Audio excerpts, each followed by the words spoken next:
Get ready, everyone, and you just might survive. Ruben and Jason are here with their X-Men deep dive. Going through all the X-books is their mission, so get ready for the Learned Edition. Things are getting weird in here. Ruben hopes another sword book gets announced this year. It's the Weird Dose of X, the X-Men comic show. It's the Weird Dose of X, guaranteed. It's the Weird Dose of X, guaranteed not to blow, except your mind. It's the Weird Dose of X, the X-Men comic show. It's the Weird Dose of X, guaranteed not to blow, except your mind.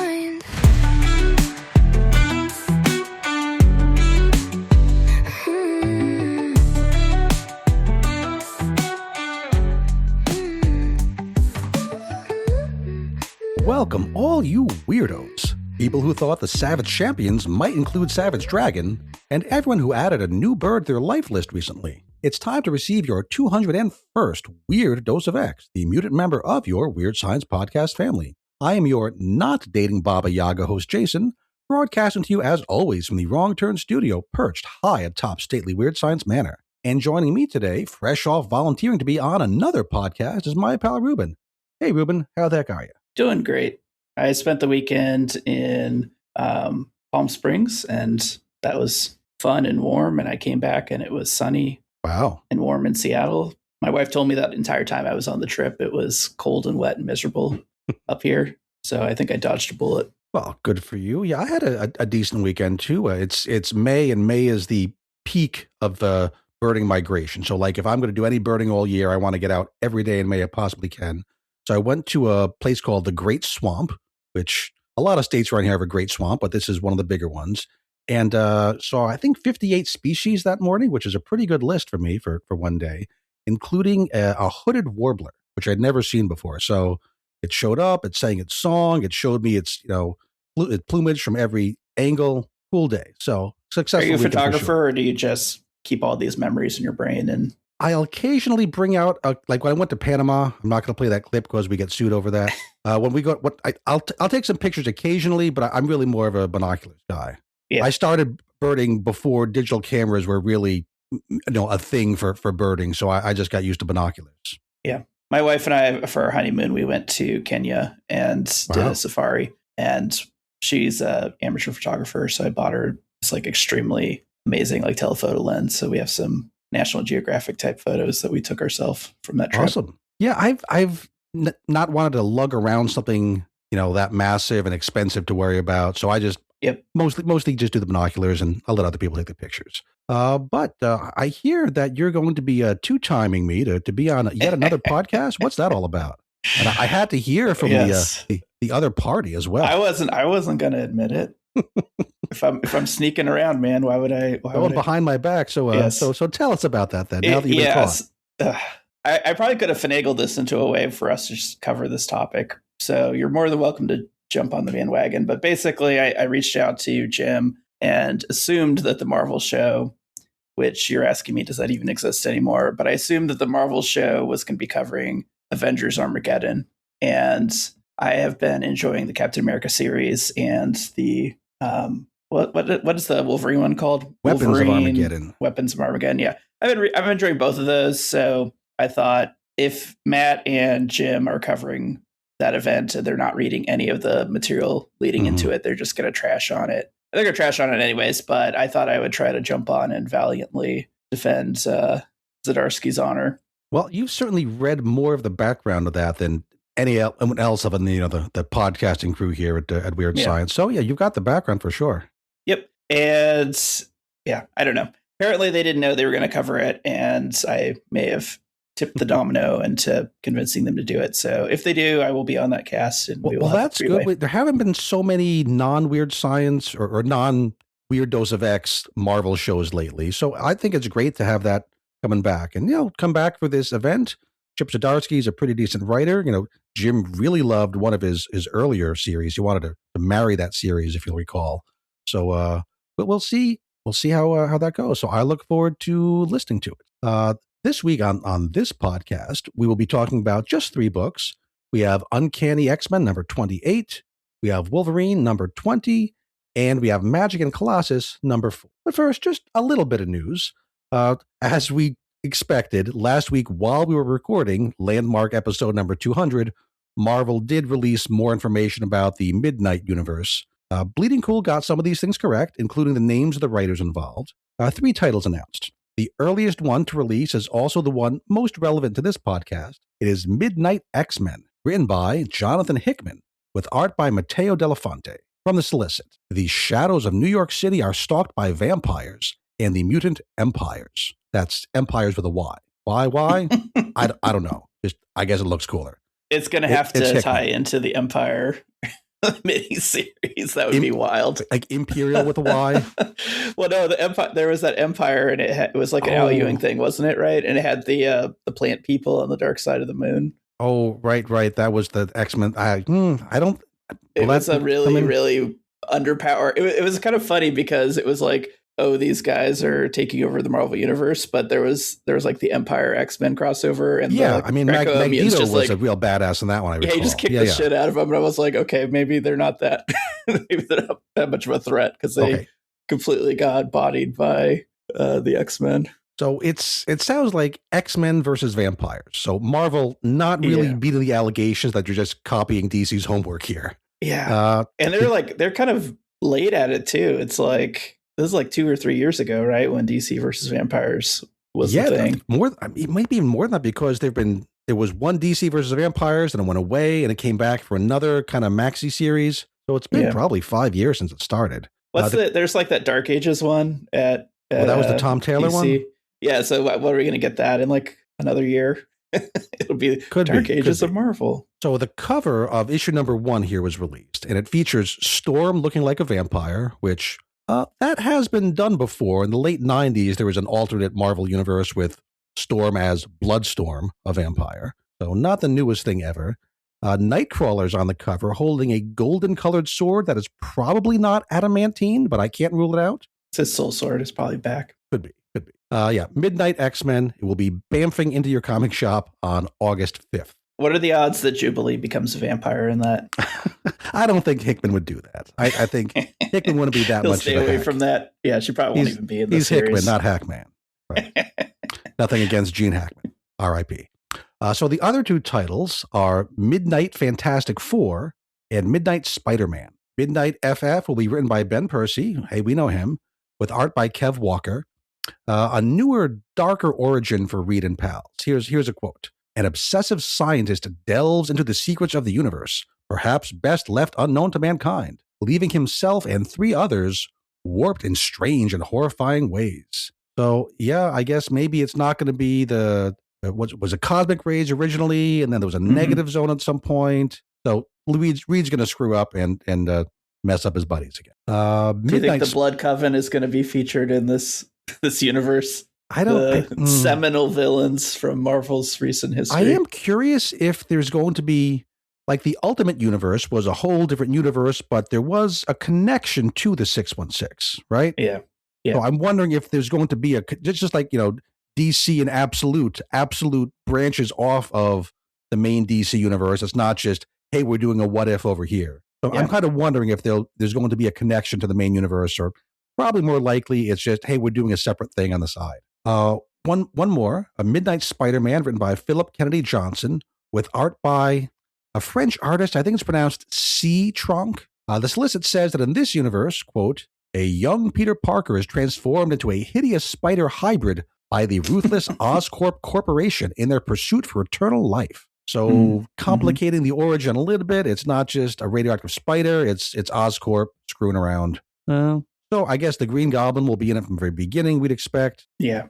Definitely will cover the X-Men one, and I'm sure at least I'm going to read the first issues of the other 2. See how it Spider-Man goes. one, he's going to end up having like 8 arms, isn't he? It makes me think of, who did that? Was J. Michael Straczynski had one where he got all like secondary mutation equivalent, and he got all creepy, right? Wasn't that JMS? Mm-hmm. I think so. It wasn't my favorite thing, but it does seem kind of like. So I haven't seen anything official on whether these are ongoings, limited series, what they are. Marvel probably going to look at the initial orders and then they'll decide. I'm not super I'm jazzed, definitely, but I'm not Hickman and X-Men. excited, but I'm intrigued. I will check it out, same as you, just to see like what are they trying to do here. Mhm. If there's a clear goal and it seems to be executing, then maybe this could be fun, but I'm skeptical. Yeah, Marvel hasn't exactly earned a lot of confidence lately. So, well, we will absolutely check it out. And yeah, if the Marvel Weird Science show is going to be back in force, maybe they'll grab those other 2 Midnight books. Hint, I just hint. hope that they're not like, oh, the Ultimate Universe was almost perfect. We just needed to do something a little more different. The Because it Ultimate sounds a whole Universe- lot like Ultimate Universe, except Mhm. let's make it with vampires. Absolute, right? More absolute. The Ultimate Universe, I kind of fell off those books early, and every time I think they're ending, another series is announced. Like, oh no, this is the end. Oh, this is the end of the end. This is the aftermath of the end. This is the end of the aftermath of it's. Yeah. Just stop. Just give us an ending, for God's sake. I'm still reading it just because I'm trying to figure out how the hell these origin boxes got from there to like the 616, and that's still not been revealed as far as I could tell. Supposed to tie into Armageddon, so that's your job to keep on track of that because you're gonna be on that other show. Yes. Okay, I'm maybe like a week behind on that, so maybe the last few issues it's occurred, so people don't scream at me if it's that's like a very whole lot more explained. caught up than I am. So, but yeah, I've read everything in that universe too, and it's not great. Well, let's leave the future alternate universes and jump back to one of the main books in the 616, which is Uncanny X-Men number 28. Who's Been Sleeping in My Bed, Part 3, and It Shall Come to Pass. Written by Gail Simone, art by Luciano Vecchio, colors by Matthew Wilson, letters by Clayton Cowles. And Ruben, why don't you tell us what we need to know about Uncanny number 28? Yeah, like I said in the last recording when we talked about Uncanny, I'm starting to come around to Gail's storytelling, and this continues that trend here. I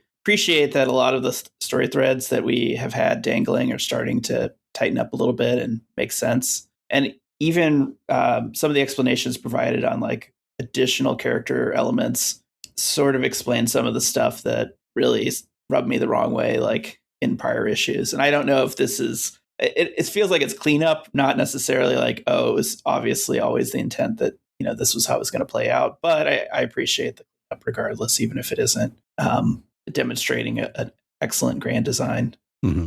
She's definitely had to work with some hurdles that editorial's thrown her way, especially regarding the avians and Charles Xavier being yanked out of the X office for a while. So yeah, there's some excuses for why things have had to go a little wonky. But I agree. I'm glad we're getting back to some of these, back to Grey Malkin Prison, back to whoever Prisoner X is, which we find out in this book.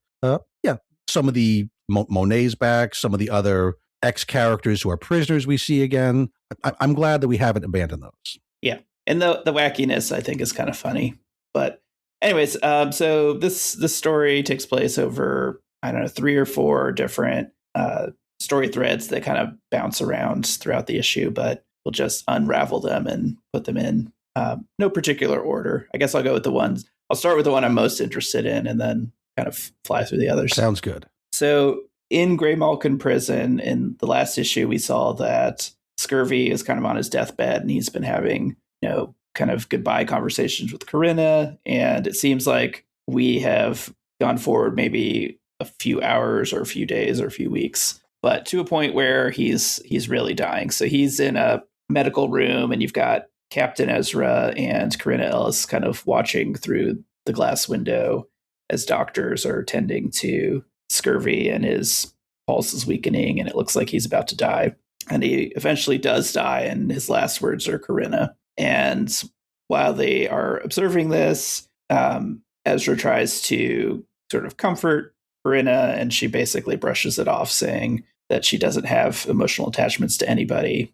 And she uses this as a opportunity to provide a little more into the backstory of her relationship with Scurvy, and then as well as some insight into Inmate X, who we learn is her brother. I like how Gail Simone is writing Corinna Ellis here, that her emotions are clearly very complicated. She's trying to put up one front to the staff members, but you can tell that she has, she feels guilty, I think, about what she's done to Philip Scurvy, because, they were a couple. He was so devoted to her that he uses his powers so much that he has he's 24 years old, they say, and he looks like he's about 124. Yeah. So clearly she's made use of him in some pretty awful way. She does feel that. Yep. Yeah, and she talks about how they met. So basically they met in college, and at that time she was already out there with her anti-mutant podcast. And I'll get to this in just a moment, we learn sort of why she would have a reason not to like mutants. And even though she was an anti-mutant podcaster, Philip falls in love with her, and she took advantage of his love and just got him, basically outlined what her plans were, which I guess means creating this prison and starting to shackle and control mutants. And but let that be a lesson to everybody out there. Do not fall in love with a podcaster. It'll just drag you down. It'll ruin your life. Don't do that. Yeah. Yeah. I feel like that's obvious. So negative point scale for just restating the obvious, right? Well, I think you and I were smart. We got married first and then became podcasters, right? They were already stuck. Correct. Yes. That's the way you do it. Yeah. So anyways, and then the second storyline is we learned that, well, actually, let me take a step back. I guess I'll go in the way it's revealed. Let's stick with Grey Malkin for a bit there, because some things happen when Scurvy dies. We should get right to. So Scurvy dies and the power cuts out across the prison. And then we see that the trustees and other prisoners, and I guess maybe call Monet an inmate, or like a resident, not a prisoner, because we had seen previously that she can kind of leave if she wants to. Leave and take off the collar whenever she wants. This is a very cool page. There's a number of really cool splash page type pages in here. I guess technically this has 5 vertical panels in it, but it functions like a splash page. Yeah. Where so we see Siren and Fawn and Blob looking menacing. I mean, look, we don't really know like what they're thinking or feeling. Like, I don't Blob think that very pleased that some stuff's going down. Yeah. Right? He looks evil Blob for sure. He's not Krakoa Blob. Yeah. Some people look horrified. I don't really totally understand their thought processes, because Siren at some point they had an attempt to rescue her, right? And Banshee was like, "Come with us," and she was like, "No, I'm a bad person. I need to stay here." And I don't know if that was because of like some psychological conditioning that's been going on at the prison, or if she just has some guilt. So I don't know if like the fact that her collar is turning off means that she'd actually want to go get some revenge or escape. I don't entirely know what her point of view is. You think the collars are turning off? I guess if the power goes out, I don't think they quite specifically say that the collars have stopped functioning, but it's a reasonable guess. Yeah, my guess is that I don't know why the power of the facility would affect the collars, but otherwise I don't entirely understand like why you pan to the trustees looking menacing, especially Blob. Like his look is very well, I figured they just threatening. The power went out, the lights went out, and whether or not they know that Prisoner X is on the loose, they know something is going on. Yeah. So Monet, and we even see that Monet see the hag is ready. Like she knows what's happening. Sarah Gaunt there, just being crazy old lady chained up in the basement. Yeah, and she's talking about how like the facility is going to drown in the swamp or something like that. I mean, it's Louisiana metaphors. That's her whole thing, right? Everything she's got to relate back to the swamp. Yeah, because the water changed her from the hurricane. We still don't really understand that. It always reminds me of that weird one shot story in Nightwing where someone was changed by the sea. Yes. But yeah, so Prisoner X is on the loose. Prisoner X takes Prisoner over X this then body. Takes over so the body, Scurvy dies, and then suddenly the body sits up and there's a new voice coming out of the body, and it slices and dices the doctors with scalpels and things like that were in there. First off, really disrespectful to take over a freshly dead body. That's not. Yes. But nobody at this facility seems very much upset that I think 5 doctor, nurse, medical types have just been completely murdered. No one's really worried about that. They don't even get names. Yeah, no. I was thinking a lot of waste of medical school, but no big caring. They probably don't have to pay their loans off anymore, so there is some upside.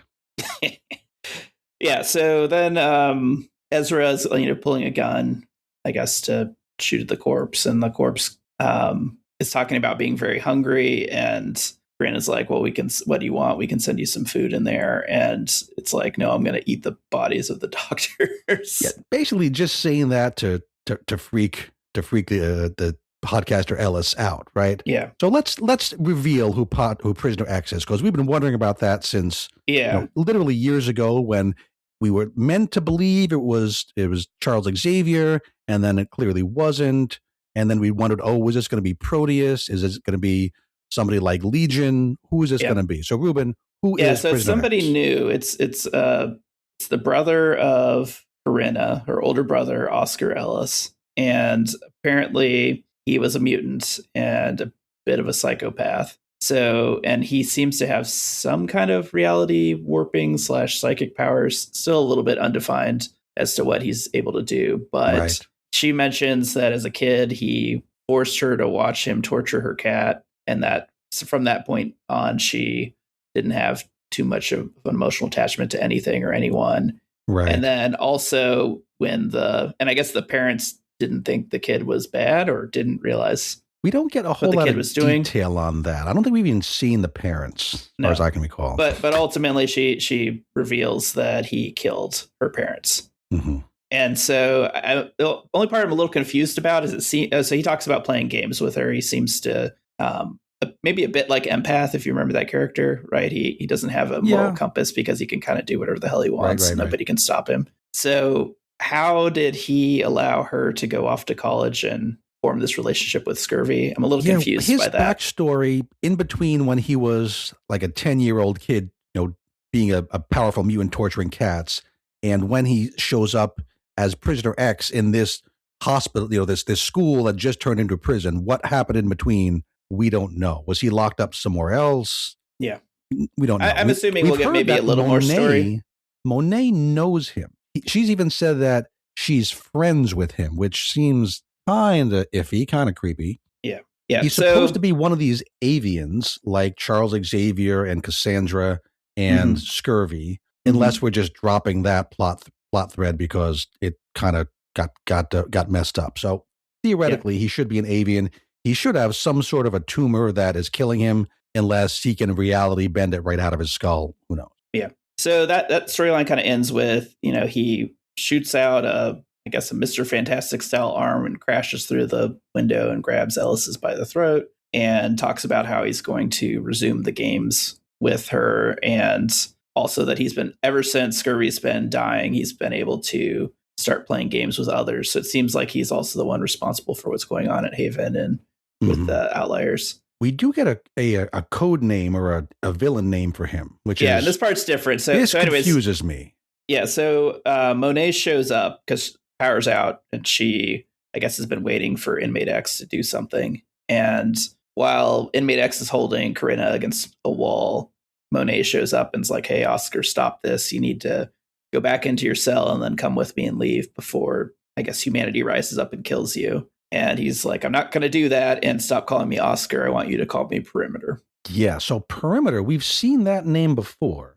Perimeter has been, as far as we knew, the name of the AI that was an AI security system. Security system there at Grey Mulligan. Yeah, we've seen the Perimeter logo, or I guess we're going to call it the logo. A stylized letter P. Yeah. And we see that now appears on the wall behind Corinna, which wasn't there before. Yeah. And we get some talk later that what he's doing is connected to AI. Yeah.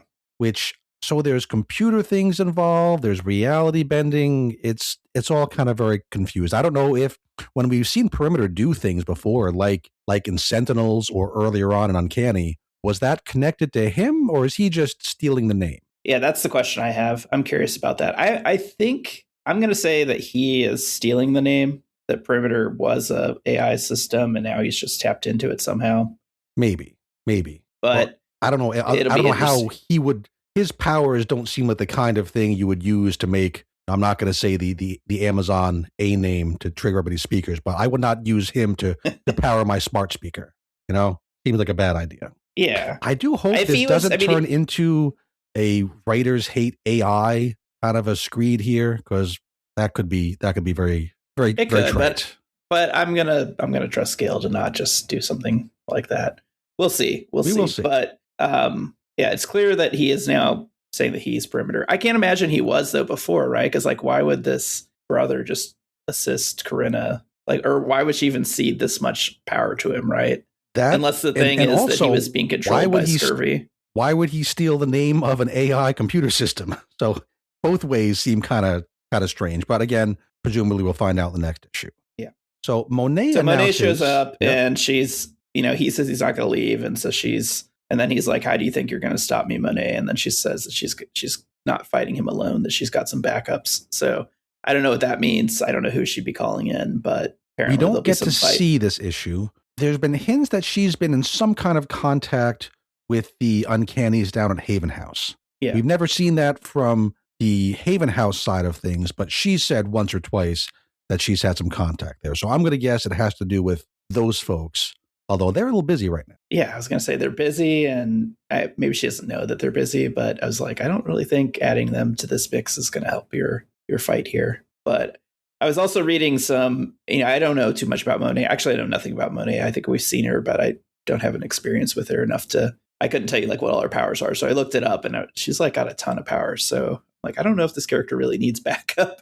It seems like she's pretty close to being an Omega herself. She's pretty OP, depending on who's writing her. But yeah, so I'm curious to see what her history is with Oscar. Yeah. Because I know she's not, a clear cut, superhero all the time. So she's had some dark periods in her story. So I wonder if that's when she overlapped with this creep. Yeah. But there's a lot of interesting little things that are left from this. Like, what's their relationship? What's going on with the trustees? Like, are they all going to run off now? What else do I care about out of this story? Oh, I guess the other thing I wanted to say about this is it makes Corinna a little more sympathetic, right? Like, if you're tortured by your mutant brother, maybe you would be right anti-mutant. I saw people on Reddit. Some people, I'd like to poke over on the Reddit X-Men subreddit sometimes just to see how people are reacting to things, break out of the kind of bubble I can get into.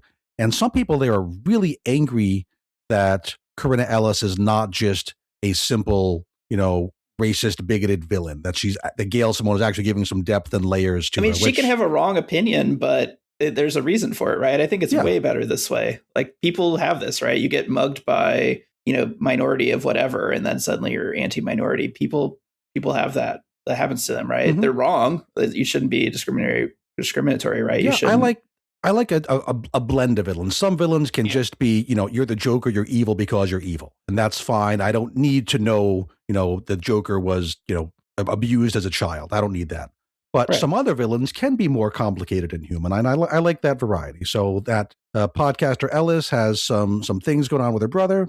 That could be real interesting. So let's go that way. And the other thing I was going to say I liked about this Oscar Perimeter character is we see that he can project his power over distances. And so that helps explain the whole point of when Scurvy was starting to die and he was like, he needed to go on the run. Well, and she stuck it out, right? I was like, well, why would she stick it out? Basically, because it doesn't seem like running is going to actually get you away from him. That's a good point. One thing that bothered me is that Ellis has not taken any additional precautions. Like, she knows Scurvy is actively dying, and you'd think she'd try something to replace. She knows Prisoner X is going to get out unless she does something. She does nothing. So I don't know if that's just part of her emotional connection to Scurvy, that's why she kind of doesn't act, but that seems kind of suspicious to me.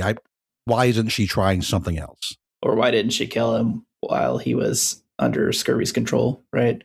Seems something, like maybe you could get in there and execute him.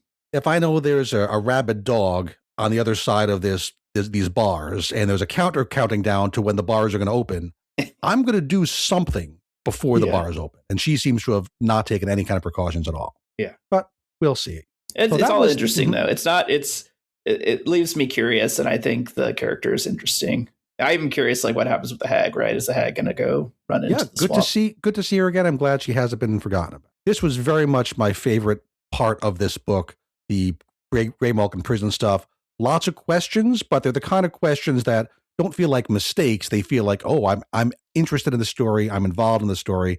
I want to know what happens next. So definitely high point for this. So the next storyline I'm going to go into is the Elsewhere story with the Outliers. Like, we don't really know where they are, but they appear to have been teleported to some place. And it initially appeared to be the Xavier School, and they were taking the place of the original New Mutants. But last issue, we had learned that there's no Professor X, there's Sauron and the X-Men, and we saw some character swaps. So Colossus and Magik are swapped. Nightcrawler's there, and they had been attacked by Sentinels, but they weren't the Sentinels that we know. They're more like zombie mutants sentinels. Like they're human sized and they've got like a hole with teeth in it in their chest. Mutants, right. And they eat mutants. Yeah. And so the Sauron X-Men and the Outliers are kind of outside the school fighting to save themselves. And it seems like they're kind of getting overwhelmed, and Nightcrawler is encouraging them to retreat back to some other location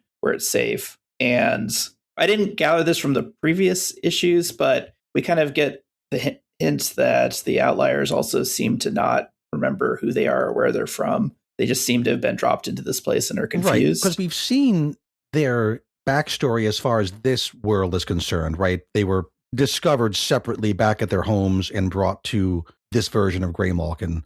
Yeah. So they didn't know each other in this world, but they're starting to see through that. They're starting to remember each other. They're starting to kind of tell something is up. And don't forget, there's another person here besides the Outliers. Who else is on this team? Yeah, so we have Mutina here. She's with them. Yeah, and at first, Jitter and Calico start to realize they have affections for each other and don't really know why. And I think that starts to help them snap out of it. And then this is sort of new, I think. Jitter just has like an epileptic shock. She kind of just like falls to the ground, starts spasming. That was a little unexpected. Yeah, this is interesting. Now, Mutina seems to not be surprised by it. Together here as a character, way more mature, way more aware of things than we've ever seen her before. Yeah. Which is kind of, I don't know if it's out of character or at least a very different aspect of her character than we've seen. And we're going to learn some things about Mutina, but so Jitter, I wonder if the name Jitter was a connection to epilepsy from the beginning,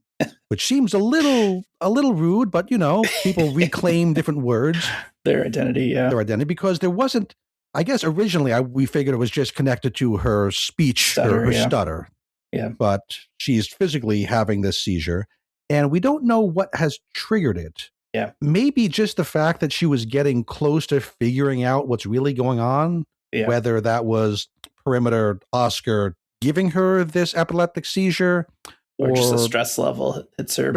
She's been in like a lot of really stressful situations before. So for this to be the first time it happens kind of surprised me. And I know some people have their epilepsy triggered by flashing lights. That's why you see warnings on like Pokemon cartoons and things like that. Sure. There's no flashing lights here, but I know that's not every person with epilepsy has that as a trigger. So we'll learn more about that, I presume. Yeah. So everyone's kind of panicked as happens when you're in a high stress situation, and Mutina kind of starts to take charge, and Calico's saying, what do we do? And Mutina says, like, I don't know, just maybe get her to the school and call the ambulance. And she's the only one who recognizes what's really going on here. So I don't know if she's a medical background or someone she knows who has the same situation, but yeah, she uses like medical terminology to describe it. Yeah. So Calico then has her heroic moment. She goes like total berserko, and she takes the form of this armored knight. And do you know who that was? I saw you posting in the... Yes. So visually, this is a homage or an homage, depending how fancy you want to be. An homage to a Frank Frazetta painting from the 1970s called Death Dealer. Became a really famous painting, was on like rock and roll album covers. I think some comics were made based on it too, but really it's just one classic image, and just the horse and the armor and the axe all really match up. That it's a clear reference to it. The original Death Dealer wasn't on fire the way Calico is, but yeah, of course. That is what it's supposed to look like, which is kind of cool. Yeah, I didn't recognize what you're posting in the Slack. So yeah, that's also something I got from Reddit, so I'm not going to take credit for recognizing it. But once I saw someone post the side by side, I'm like, oh yeah, I've seen that picture before. Clearly the axe and the helmet. It is a famous image that's been around. So if you do Google Death Dealer Frank Frazetta, you'll recognize it probably. Yeah. So she's the Death Dealer. She charges into the Sentinels and is kicking some ass and clearing a path. And she makes it all the way to the front door of the Xavier Institute, and she sees a faceless Moira basically saying, like, kind of in computer speak, like this part of the program hasn't loaded, like come back later. I don't know how to describe it, right. but basically it's like we're not you've used ChatGPT too many times today. Subscribe for more tokens, basically. Yeah, that kind of thing. Which again is where the AI stuff kind of comes in, where Perimeter connected to computers, connected to reality bending. Another hint that there's something computery related. So in kind of parallel, back more on the grounds where Mutina and the tweaking out Jitter are Nightcrawler's really putting the pressure on them to like retreat to this specific location. And instead, Mutina just like appears behind him and then like stabs him through the chest with one of her knives. Yeah. And everybody freaks out and is like, what the hell are you doing, Mutina? He appears quite dead. Yes, he's very dead. And she then reveals that basically she has another mutation that people have not picked up on, that she is kind of psychic, kind of an empath. And she was reading from these characters that they have like no actual like mental wave, that they're just blank spaces, robots. Right? Like she's used to reading like at least feelings, emotions, maybe surface level thoughts from all the people around her. And none of these. So presumably she knows the outliers are real people, but the X-Men are not. So might as well she calls them AIs, which is kind of a big jump. I don't know how you go from like, oh, I can't detect you to like, oh, you're clearly artificial intelligence, but she does. And then that's confirmed, when Calico gets to the X Mansion and sees Moira. Hotaru, Death Dream, also has a cool moment here. Another cool, almost splash page where he also helped protect Jitter, who's fallen. So some really cool art pages in this. I think the art here is super impressive. It has that very thicker, dark lined horror look to it that I've seen in I can't think of the artist who did like some of the Archie horror comics and does some Batman comics, who has that thick, almost like a woodcut look to these images, and they're pretty cool looking. Yeah. So this I have this extra power thing. It's either a groan or like, oh, that is cool because it finally explains some things. I'm going to be maybe a little overly fair, like overly conciliatory to Gail, that this explains some of the stuff, like how she knew who the Endling was. But I'm a little on the fence for it because she's like, it's not exactly psychic, it's more emotional. So I'm like, well, how much would you really get from somebody thinking about the Endling? Explained. She's had convenient powers over and over and over again. So we'd like to know what's up with Mutina. It'd be nice to have a real explanation sometime. And by the way, the artist I couldn't think of was Francesco Francavilla. Some of the art here reminds me of Francavilla. Yeah. But I will say, one of my very early criticisms of Mutina, why I was like, I hate this character, is we see her like early on going toe to toe with Wolverine, maybe even one-upping him in combat. And I was like, how is this like teenager going to have the ability to like go to toe with a guy who's like 200 years old and he's basically been fighting for 200 years. He's the best he is at what he does, I've heard. Yeah. Yeah. But if the explanation is in combat, she can kind of read your that moves. Would hang together. Yeah. Maybe, I mean, over time, Wolverine would probably be able to like figure out what the hell's going on and kick her ass anyways. But in the scene where they first are encountering each other, like, I'll give you the no prize. Like, okay, fine. Like, he really wouldn't assume that she's doing that. Is the personality. This Mutina does not seem to be acting at all like the Mutina we've seen in those couple issues where she showed up, where she was just this, serial killer killing for no reason other than she could, and just being this dark figure. Where here she seems much more mature, much more reasonable. Yeah. And I'd like to see how that explained as well. Who she really is, what her goals are, what's going on here. It might be the case that the only reason she's more of a team player and not just a murderous psychopath is that she's also trapped and she needs their help to get out. Right? Could be. Maybe she goes back to it as soon as she gets what she wants. But could be. TBD. It is kind of interesting to see where they're going with this. And also back to Perimeter, like obviously the AI and tied into Perimeter, that sort of makes sense, but I'm still confused at how a psychic person like connects into like an AI system and runs this program. Also to be figured out or to be revealed at some point, we hope. Yeah.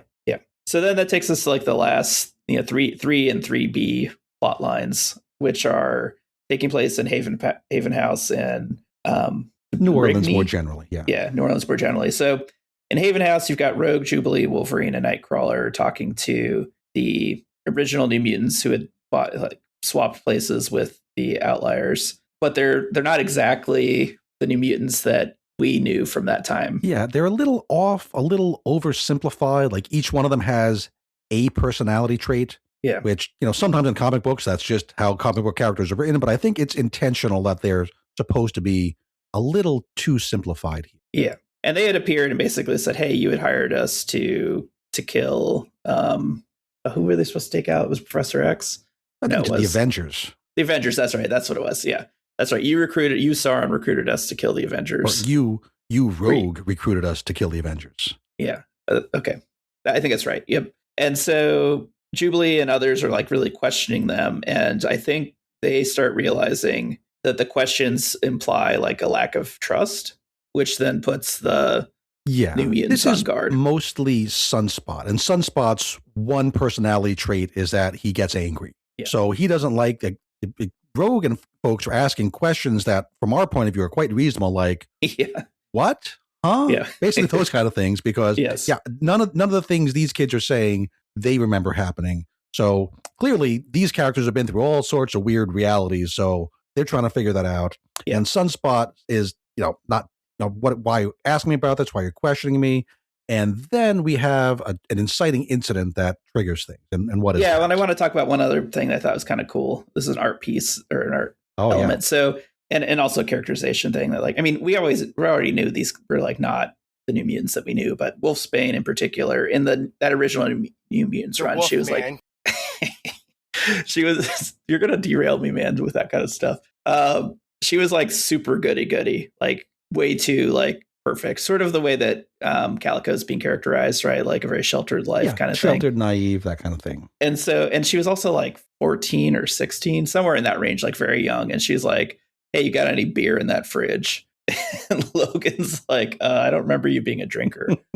Which is like, given how young she is, that would be particularly weird. And then we see she goes into the fridge and there's like a perimeter logo on the fridge, which I thought was kind of cool. I didn't see that the first time. So it makes me think that all of Haven House itself is a simulation. Yeah, or at least we don't know how it works. Are they inside a technological thing? Are they all just sleeping in their beds and their minds are being invaded? We don't really know how this works. But clearly, this is perimeter running everything. He even says, I've got running 2 games already at the moment. Clearly, the 2 games are this and the Outliers. Yeah. Although what exactly his goal is, why he's after these particular crews in general. Yeah, that's a question I have. Is like, again, why motivation is not clear yet. Yeah, I mean, this is either going to just completely fall on its face if none of that gets explained, or just be cool when it's all revealed. That's the thing with mysteries, right? You set up the mysteries, and the last season of Lost. I don't know if you watched that show, but I was so into the TV show Lost when it first, the first couple seasons.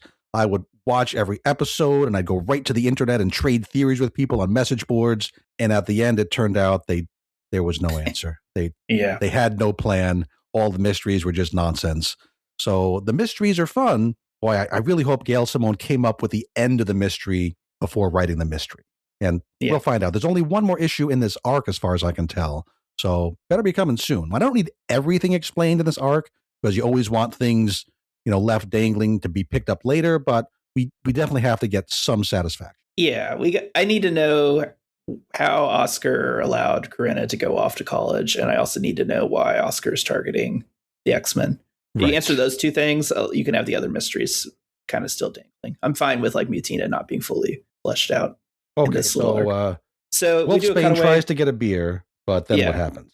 Yeah, and we do a cutaway to Gambit, and he's in talking to the VIG about how much is costing the VIG to go look for the Outliers. And the VIG is not acting like we've seen the VIG act before. He's like empathetic and like, I'm here for you, buddy, and don't worry about it. Exactly. Yeah, maybe wonder, like, is this actually the VIG, or is it like again a perimeter? Is it bad characterization or inconsistent characterization, or is that supposed to be bad as a hint that this is also part of a simulation? Yeah. He even cracks like a bro joke about, hey, go tell Rogue if she gets tired of your bum ass, like, come by the VIG. She's pretty hot mama. Yeah. And he's like, oh, the VIG, you rascal.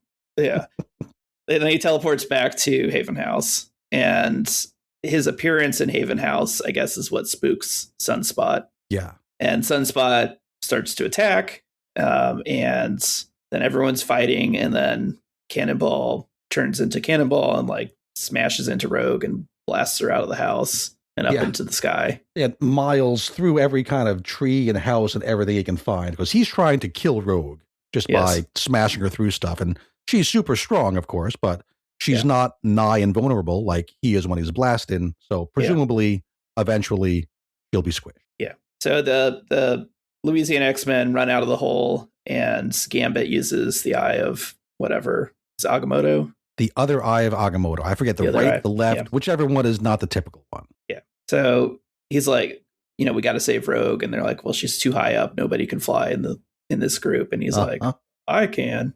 So he uses the eye and gets like these dragon wings and takes off after her. Which we haven't seen that exactly happen before, but I'm fine with it that it's part of the progression of, it acting like the One Ring, it's acting to kind of change its bearer when he uses the power. So this is more of Rogue or Gambit kind of turning into a dragony beast, which is going to be I like it because it tells you like a little bit more like what the hell does this thing do? Because before it just felt like, oh, it just turns you into Nightcrawler. You can just teleport wherever the hell you want. And I was like, That's not that impressive. But, and once again, is this part of the simulation or is this really what it does? Yeah. So he's chasing after Rogue and Cannonball. And then through the whole step out, the menacing looking New Mutants, Mirage, Sunspot, Wolfsbane, and Karma, and they're going to take on the remaining Louisiana X-Men of Jubilee, Wolverine, and Nightcrawler. And that's kind of the cliffhanger. Yeah, so all 3 parts have a cliffhanger. Back at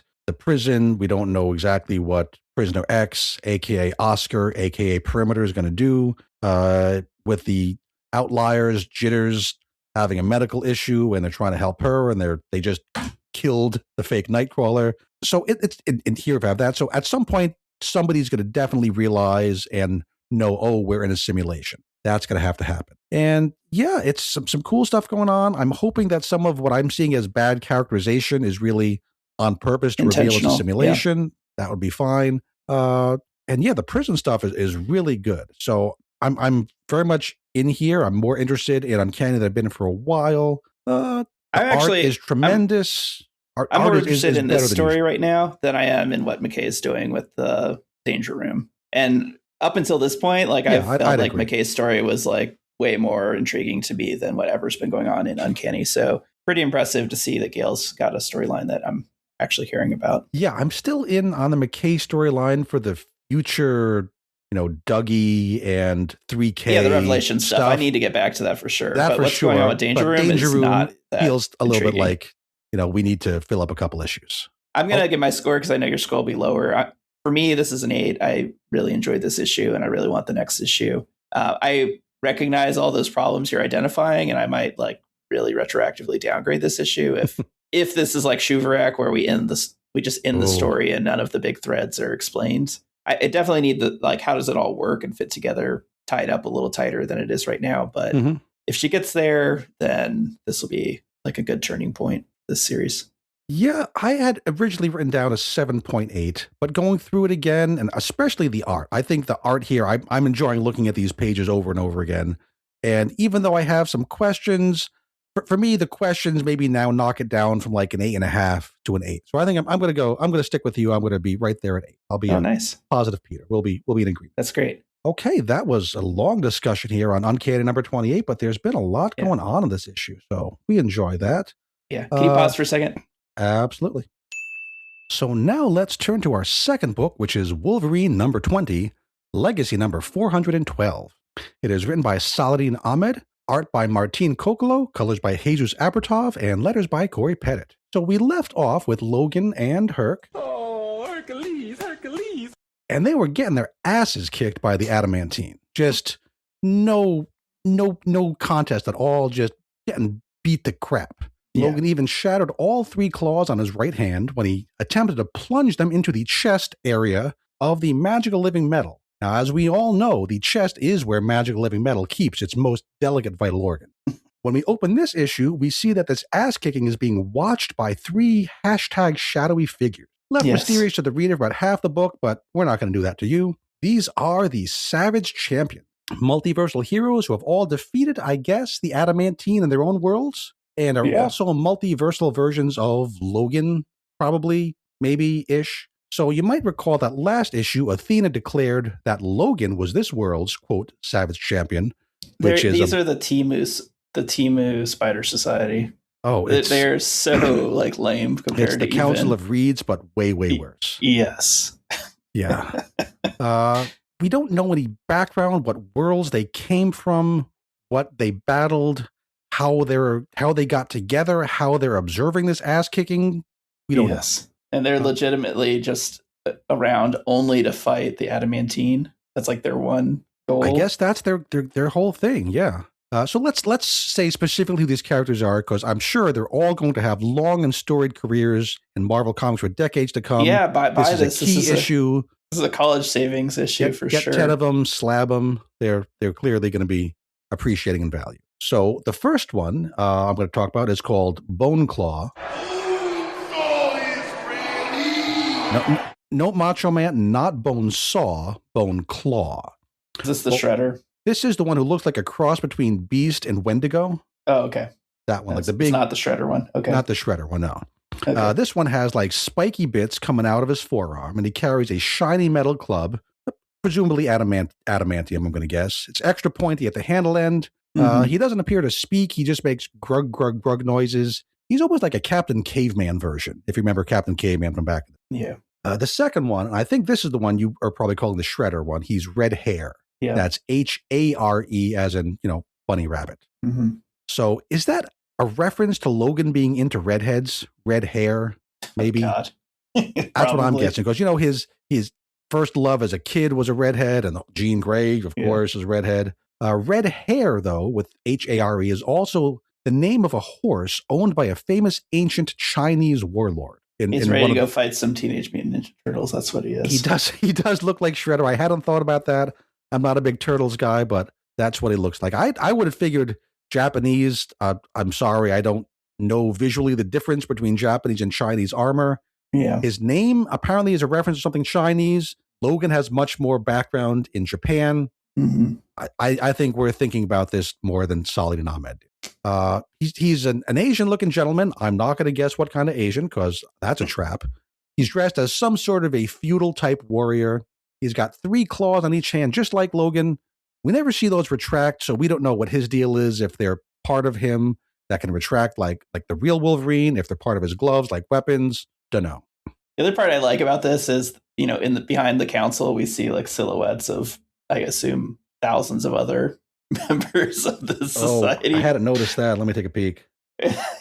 They're just like, this is so stupid. Just the 3 of you handle this. Like, we're not going to get involved. But yeah, we don't know. Are there more? I don't necessarily. What page are you looking at that you see this? I don't have the page numbers. I'm just looking at the digital file. But basically, it's when the first one when they're just silhouettes. When they're in the Of the Mind, you just see a lot of silhouettes in the background of people. And when they bring Logan into the Of the Mind. Yeah. Yeah. Oh, wow. Yeah. Lots. There's not a lot of detail. They're just kind of like warriors of, whatever. Various pole arms and things and helmets silhouetted. Yeah. So maybe there's lots of them. I don't know where they're hanging out. I assume there's more than 3. Valhalla type situation. But okay. And they can fight with the Council of Sabretooths, right? We saw that a while ago. Oh, good Lord. But we've only talked about 2. There is one more. Who actually shows up and who gets a name. This is Wolf with a Gun. Yeah. That's his name. Looks like your basic rootin' tootin' cowboy. He speaks Spanish occasionally. And I think this has got to be a reference to Elf with a Gun. Remember Elf with a Gun? No, I don't. A jokey character created by Steve Gerber in the 1970s Defenders title. Okay. And he was created to not make sense. There'd just be these scenes where this little guy dressed like as one of Santa's helpers, kind of elf, would show up with a revolver and just shoot somebody. Yeah. And then he eventually got hit by a truck, I think. Totally random, but Wolf with a Gun is too close to Elf with a Gun to me not to be on purpose. Mm-hmm. So are these Savage champions here to save Logan from this vicious ass kicking? Yes, but not immediately. No, not really. They're just here to watch and then say, you have to do it yourself, Logan. I'm like, thanks. Yeah. So first, I don't know exactly what Logan has to do to prove himself worthy. I think it's like he's getting up over and over again every time he gets his ass kicked. He gets back up, he gets his ass kicked more. Yeah. And at some point, he's proven himself enough, and the Savage champions can tag in. Yeah. And this is when, before they show up to fight, they summon Logan to their own pocket dimension, and that's where I see all those hundreds, thousands, or whatever of other people in the background, who I guess are also Savage champions. Yeah, that's what I'm assuming. We don't know. I mean, what is the point of this? They literally don't do anything. You just cut them out entirely and just tell the story, and it would still read the same way, right? Like, well, you Wolverine need some way for Logan to overcome this adamantine who is clearly outclassing him. Mm-hmm. So this is the way that Solid and Ahmed's come up. So these 3 show up in the 616. Wolf with a Gun asks, hey, who should I be shooting at? which is an odd question. If they've all fought the adamantine, then the big golden son of a gun is clearly the target. Why would you ask? Yeah. Blam, blam, blam. Wolf with a gun shoots the adamantine, and this is the first attack on the adamantine that's at all effective. Then Bone Claw, I'm not going to play the drop again, but Bone Claw clubs the adamantine, also very effective. Yeah. Red Hair, Shredders at the adamantine, also very effective. That one takes the adamantine's arm clean off. Why are these attacks so effective when nothing Logan could do could make a scratch? Because the story's almost over. That's the only reason. Extra dimensional adamantium is like a lot more effective than 616 adamantium. Apparently, that's the evidence we have. Yeah. So, but they don't finish him off. Red Hair says, "Brother, we are not of this world. We can offer aid, but the killing blow must be yours." Whose rule this is, where it comes from, don't know. It's in the charter, man. It says charter. Wolverine on the cover of the title, so he has to finish things off. If you grab the Savage Champions bylaws, it says, "Thou shalt not kill the adamantine. It must be the local Wolverine of thine own universe." Yeah. So Logan now does exactly what he tried to do last issue. Launches himself at the adamantine's chest, claws out left-handed this time, because the right-handed ones are gone. Yeah. This time, I guess because the adamantine's been softened up, the claws don't shatter. The adamantine dies, melts away, disappears in a flash of light. He goes back to sleep. That's what they say. Back to sleep. Yes. So Athena shows up. Big help, Athena, to be here now. And she explains the adamantine can't actually die. It will have to go away for a long time or until Saladin Ahmed can't think of a way to end another story. Yeah. Savage. Well, this is synergy, man. This explains why in Cyclops it's not sentient. Oh, yes. Synergy between titles. Clearly, they all know what's going on. Yes. You wanted to know why the adamantine was just a bunch of weird glowing runes. That's why. Because it died here. Because it died Cyclops here. Happens after. Now it's just back to metal. Yeah. Yep. In your reading order, everybody make sure you read Cyclops after this arc. Otherwise, it won't make any sense. Yeah. You kind of skipped over one of the best parts, too, which was that? After Wolverine gets trident down by the adamantine, and Hercules had been like, his club had been shattered, his adamantine club. Hercules. Right. Had shattered. He gets up and his club is now reformed, and he whacks the adamantine back with it. And he's like, "How did you reform your shattered club?" And he's just like, "I used my mind power." I just kind of did. I just willed it back together. It's like, okay, great. We only had 18 pages filled. The contract says 20, so my hammer works again. So yeah, these brand new characters who mean so much to the Marvel Universe, they disappear, probably never to be seen again. And then the story just kind of ends, right? Because I guess Wolverine does go back to Canada. You get briefly. A Predator handshake. That's important. Predator handshake, of course. Wolverine do the Predator handshake, saying that was fun. And then he says, "Send me back to Canada." Right. So that he can kind of break things off with Silver Sable. It's not you, it's me. Yeah. Very much that kind of thing. The best part about this, though, was that the New Morlocks were like, "Fuck this," and they just left. And they didn't tell Sable where they were going because they didn't want Logan to find them. She says they're already headed north, searching for a new camp. Now, if I'm already in northern Canada and maybe it's going to be winter soon, you do not want to go more north. Yeah. I think I'd be heading south, but I don't know Canadian geography very well. That's just me. Yeah. And Logan just starts walking. We don't know what direction he's going, but he's off to whatever the next issue is, which has got to be better than this.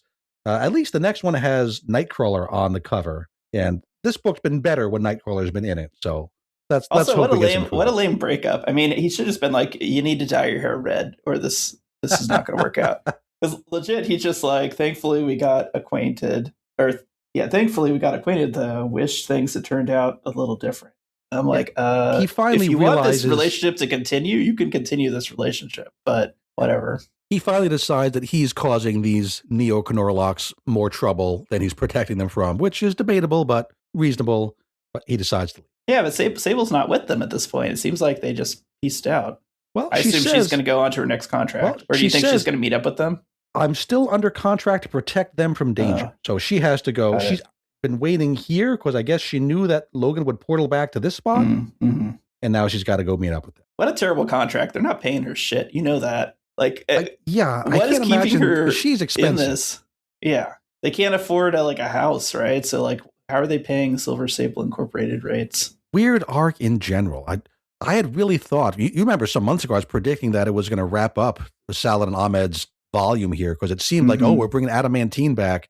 That's going to be the big final villain, but it's still going. I bet it was. I'm going to just guess that it probably was wrapping up here because it's written like a final, like a series ender, right? He's all ripped up and walking into the sunset. But then I'm guessing they couldn't figure out who would take over. And so they're like, okay, fine, you can continue with this for a while. Could be. Again, I agree with you. It did feel like it was starting to wrap up the volume, but now it doesn't. So whether that was ever really the plan, I got no information. So that's enough to talk about this. I had asked Jim to send me a particular drop so I could make a Weird Dose of X history by giving this book a certain score. Jim hasn't gotten back to me. He's a busy man, so I'm going to have to play this one. But yeah, this is an FU5. It's drawn fine. The dialogue is mostly competent, but just the whole central concept of it, we're going to introduce these new characters. They're going to show up. They're going to disappear. Just nonsense. This is I feel like I've been tricked into reading this, and I'm kind of angry at it. So FU5 it is. How about you? I'm just going to give it a 4 because I don't even think it's middling, but the sentiment I share with you is just bad. I don't think the Adamantine's ever going to become awake again. I certainly hope not. Let's all just have this be one of those arcs we forget ever happened. So yeah, Nightcrawler coming back. But I guess we're going to have to keep reading this. There was some good things. He killed off Romulus. Killed off Romulus, thank God. We could have never brought Romulus back, but at least we can dance on his grave, so that's something. Yeah. Alpha Flight's going to be back in a couple issues. We like Alpha Flight, so let's hope this makes a turn towards better story.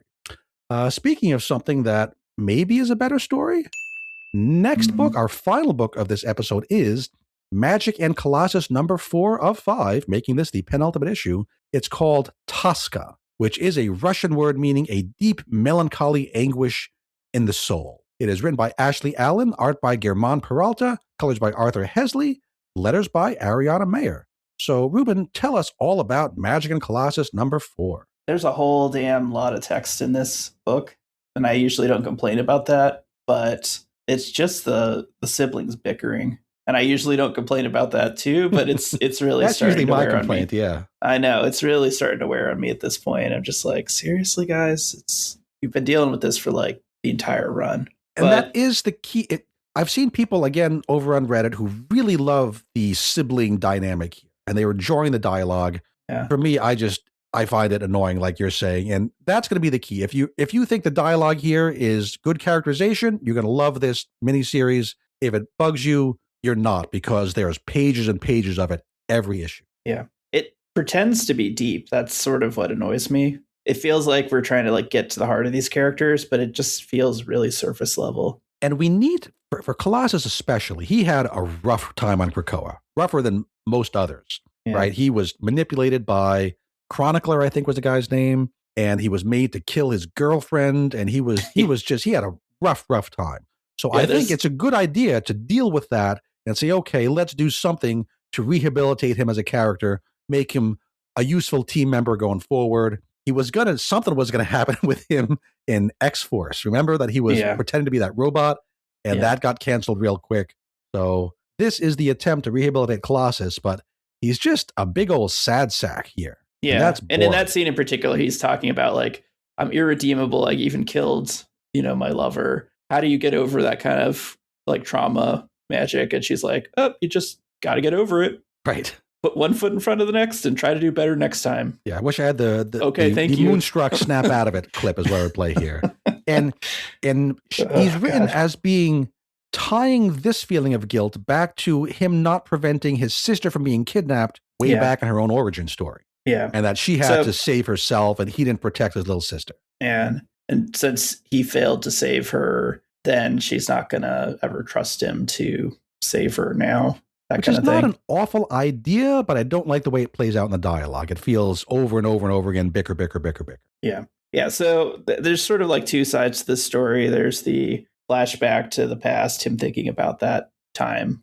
And then there's the like in the present where they had just kind of with chaos arrived at Baba Yaga, quote unquote's house. Right. And so in the past scene, Colossus wrestles with his feelings of inadequacy. He recalls that he couldn't save Magik, like you said, from Belasco when they were kids, and he thinks about the time when she came back and they went to visit their parents. Mm-hmm. And in that Ruben, scene, what do you think of his tactic here? Instead of, I guess you can't phone ahead. This is probably out in the middle of nowhere, no phones, but send a letter or go in ahead and say, hey, mom and dad, I think I got to tell you, my little sister's now 7 years older than the last time you saw her. Don't freak out. Instead, they just go in together and, hey, here's Ilyana. So naturally, the parents the most freak realistic out thing was the parents being like, she's 7 years older than your daughter, like our missing daughter. Like, that's not her. Right. Like, that seems like a completely natural reaction. And also the mom being upset, right? Like, remember your kidnapped daughter? Here she is. Break it to her a little more gently, buddy. Come on. Yeah. So that upsets Magik and she goes running off. And then Colossus follows her and the parents are like, wait, don't go. And he's like, I told her that I'd leave with her, like sticking it to the parents, right? Like he's kind of pissed at him. I'm like, I feel like your parents are reacting completely appropriately for this situation. So you're not winning me over with your that sister being kidnapped was not your fault. Your parents reacting like this is your fault, Colossus. Yes. This is all on you. Yeah. And that's the whole flashback. We only get one of them. We've gotten flashbacks in every issue, and that's the flashback that leads off this one. Yeah. So now we're at Baba Yaga. This story is supposed to show the Magik doesn't trust Colossus's plans, I guess, because in the Baba Yaga scenes, Magik and Colossus are fighting with this quote unquote Baba Yaga, and both of them have competing ideas as to how to fight the Baba Yaga. Right. And they're yelling at each other to like follow my plan, follow your plan, right? And because neither of them is following each other's plans, it falls apart. We even get a scene where Colossus starts bitching about how Magik is always talking about Cyclops and his plans. That was kind of funny. That, I learned this one from Cyclops, and Colossus does not want to hear about Magik's time working with the Cyclops, which that was okay. I like that bit. Yeah. And anyway, so they're kind of they're barely surviving, and then Chaos intervenes and says, hey, let me talk her down. Right, because Baba Yaga is his ex-girlfriend. Yes, which he had admitted in the last scene, but here it's kind of revealed that she's not really Baba Yaga. She's just a mystic in Russia, and her real name is Lada, and Lada is the sister of Koshai, who is the big bad of the book. The big bad of the book, yeah. And then this becomes Harry Potter all of a sudden. It very much does. The word Horcrux is absolutely in my notes. Yes. So, but yeah, Chaos. So this violent attack by Baba Yaga is quickly turned to, I guess we're working together now. Because Chaos says, I was kidnapped by your brother. He wanted to know your whereabouts. Yeah. But I didn't tell him, so don't worry. And that's when she's like, I guess you're okay. Yeah. We'll see how well that works out by the end of the book, but now they're okay, and now she can do the exposition about the exposition backstory dump of like who she is and who's Koshai, and apparently they were street urchins and they were robbing rich Russian aristocrats. Yeah, and they're like 350 years old. They found a magic book. He was more way into it than she was, taking more risks. Yeah, and then he started getting paranoid that people were going to come and take his power, and so he created a Horcrux, split his soul into a few different parts, and he put some of it into this necklace gem. And I guess she learned that he also found a way to like take the magic from other spellcasters and kill them and get more powerful by doing that. And so that freaks her out because she thinks at some point he's going to do that to her. So she grabs the pearl with the first part of his soul and like flees into Russia. That's when she ends up in the woods, I guess. In the Russian woods, yeah. And basically she says, as long as I have this, like he can't ever really attack me because I could destroy him with it, I guess. And she also knows Koshchei's big evil villain plan, which we haven't even been hinted at before. Yeah. So she says that he's going to take all these Horcruxes and spread them out around the border of Russia. And then when he gets enough magic, so that's going to kind of weaken him a little bit because his soul's all split up. So he needs to get more magic and then cast a spell which puts like a magical wall around all of Russia. And that only his magic works. Only his magic works. No outside magic works. He's kind of like the king of this domain. Yeah. And then they say, well, if that was his plan, like, why did he attack Magik and Colossus. Like they weren't even sniffing up this scheme at all. And basically they say, well, the people that attacked them initially, the kind of the folk creatures, they are only loosely working with Koshai because they think that once he takes over, he can share some of his power with them, or that he will. That Magik and Colossus just happened to stumble into them coincidentally. Yeah, exactly. And so not a good answer. Once they started getting involved, then he decided that he had to like go after them more directly. And that's what I guess the rest of the story like was developed around. And so then this last little bit, I don't exactly know what happens, but basically they're like, give the stone to Chaos, and then he can destroy it somehow to defeat Koshai. But then Chaos like morphs into Koshai. Yeah, so I don't know if he was like always Chaos, or like he followed them. I think so. Here and during the conflict, like tied him up. And earlier on, at one point, his eyes glow green, and he kind of eggs Colossus and Ilyana into having a little more of a fight. Yeah, and then later on, when his eyes go full on green again, that's when he reveals himself to be Koshai, or however we're saying the guy's name. Yeah, and so I think he's been tagging along with Chaos the whole time. Okay. That Chaos thought, I'm going to save my ex-girlfriend, but he really just led him right to her. Yeah. Okay. So the big bad's there. He casts his spell. Apparently all of Russia is now in his little dome of influence, and Magik and Colossus are going to face off against him. And that's the big cliffhanger for leading into the final issue. Yep. And there's a little bit with the Dark Child, how it's still a part of her, just reminding us of the previous miniseries, I guess. She can't use magic anymore, magical spells, because she's cut off from that because of the wall spell worked. So we get one issue to wrap this whole thing up. Yeah. So I liked some of the earlier issues a lot better, and this just feels, I don't know what, but this was a big disappointment for me. So maybe it's just like it's all too convenient. Everything just gets dumped, and then just the bickering to no real end. Mm-hmm. Other than I assume like the final issue, they'll just be like, I guess we're thicker than thieves and we're family, so let's stop fighting. And that's obviously going to be the ending. But yeah, how are we going to get there? This. I don't know. And so the Savage Champions are going to show up. That'll be funny as hell. They show up at the end of every X book. Even not X, they could be in Avengers. They could be in everything for all I care. They just show up in Deus Ex Machina every bad guy for the next 6 months. That'd be great. I will give it a 10 out of 10 if that happens, but I don't expect that to happen. This sucked to me. I'm gonna get a 5, but not like that FU kind. Just the like. This was a comic. I read it, but it was disappointing. I have 5.5 written down. I don't know where the extra 0.5 comes from, but I don't care enough to lower it. It's a 5.5 out of 10 for me.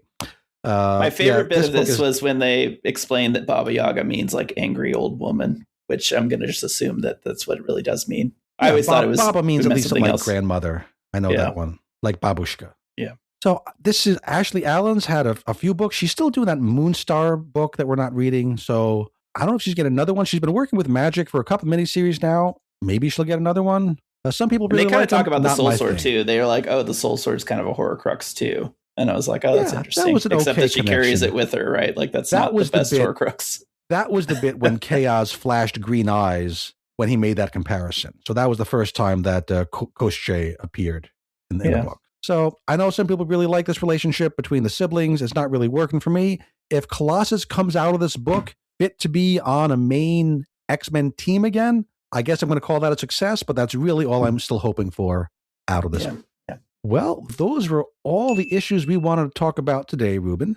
Looking ahead to next week, we got a few things going on. We have X-Men United #3, which, that had not started out so great. They worked with Captain America. That's all I really remember is they were investigating that African-American guy who had gotten the not so good super soldier serum. And that's all I recall. We'll see how that goes. How much are they going to shit talk Cyclops? Yeah, they don't like him in that book either. Next, we have Inglorious X-Force #5. Now, that was a series that started out fantastic, got a little confusing the past couple issues with the Maxine Danger stuff that wasn't really integrated with what Maxine's doing over in Adjectiveless X-Men. So Domino's going to be connected some more. So let's hope this kind of gets ironed out. Tim Seeley really loves connecting things back to earlier bits of X-Men continuity. So I'm hoping he pulls this first arc out. I thought the last issue started heading back in the right direction. So I hope that it's not like, I guess the quality will depend on how much Next Wave is in the next issue. Have you still been reading Next Wave? I know you had started. I've read the first 3 issues, but I've been reading rereading Iadeli's Storm, like just to try to iron the continuity out of that. Good luck with that. Yeah. As an aside on that, interestingly enough, like the more I've reread it, I'm like, this is really Final Crisis, like Morrison Final Crisis. I see a lot of parallels in that, and just in general, Morrison. Especially that last issue was a lot of Grant Morrison. You think all along you're seeing more Grant Morrison on your reread? I am, yeah. Okay. Nominated for an Eisner, wasn't it?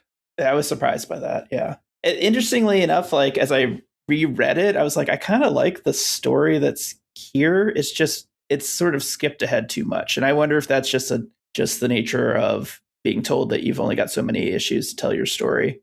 Mm-hmm. And he's trying to keep to the plot that he originally had, or is he just a writer that doesn't like to show you like step by step? He just wants to skip steps.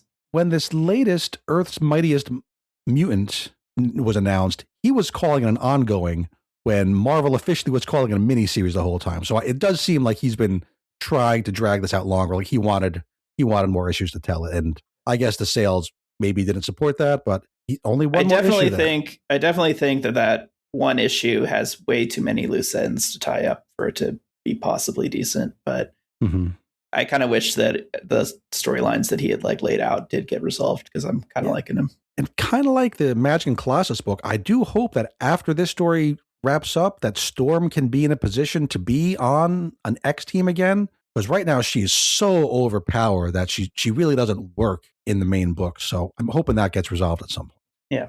There's some weird stuff. Last thing I'll say about that is just, I had kind of gathered that the whole like, I'm possessed by eternity storyline had been resolved by the time we got to like this new sub story. And I don't think so. I've looked at it. I'm just like, well, there's no real point where, I mean, she kind of got taken over by eternity and killed. Wasn't the last Haddad, issue right? The last thing she did is she killed Haddad, being forced by eternity to do it. Like they had basically said, oh, we're going to share the like, you eternity will give me the power, but like Storm will be in control. And then, and then he like exerted his will over her. So to me, it seems like she's still possessed by eternity. You'd think, although we really haven't dealt with that in the storyline where she's been talking with her fake Japanese guy or her fake mother. Right. The interesting thing about the fake mother though and fake daughter, that the mother from the other dimension was actually in the House of Ideas with the one above all in that first run. In the background art, there's just that little astronaut art. Yeah, which I was like, oh, okay, so this character's been around for a bit. Okay, well, when that final issue of Storm comes out, you will definitely be the one in charge of explaining what the hell happened. I will explain everything. Yeah, there'll be like a 30-minute part where I just tell you, like, here's the entire plot. We'll have to put that on a Patreon. There'll be a Patreon extra exclusive, so sign up for that. So the X-Men United, Inglorious X-Force, also Rogue #5, the finale of that miniseries. Do you think Rogue is going to end up murdering that John Stelton guy? I hope so. That'll be a hell of a twist, wouldn't it? That would be a big thing. Yeah, suddenly Rogue is a murderer. Again, she turns heel. She's going to have to exit the book. She's going to be the next big bad for the whole for all of us. She's going to go, the first time I was under Sabretooth's influence. This time I'm doing it out of a personal desire. It's all Rogue, baby. That'll be the title of her next solo series. It's all Rogue, baby. Also, we have Wolverine, Weapons of Armageddon #4, the finale of that miniseries. Okay, which that's a good one. We're definitely talking about that because, you need to be up to date for your big promotion. Mm-hmm. Also, Imperial Guardians #3. Okay, so that I want to read. Intergalactic shenanigans. Moonstar #3, I think we'll probably skip that. That's not what? So. I didn't even realize it was a Moonstar book. I think you told me at one point, and I was like, "That's not." We talked about at least one of the issues. It's been on the show. You might have been taking a nap during that one. Is it a continuity insert or is it like a contemporary? No, it's contemporary. Yeah, it kind of comes off of the Magik book because it's Ashley Allen still writing. I'm pretty sure. Spins out of that. So it is very much in current continuity, but not our continuity, and that's all that really matters. So next week we'll definitely talk about X-Men United, Inglorious, Rogue, Wolverine, Weapons of Armageddon, and Imperial Guardians, maybe one of those will get bumped to the next week. Imperial Tune Guardians in for 3 hours of us talking about bullshit. Well, I mean, we've had 201 episodes of that already, so apparently some people like it.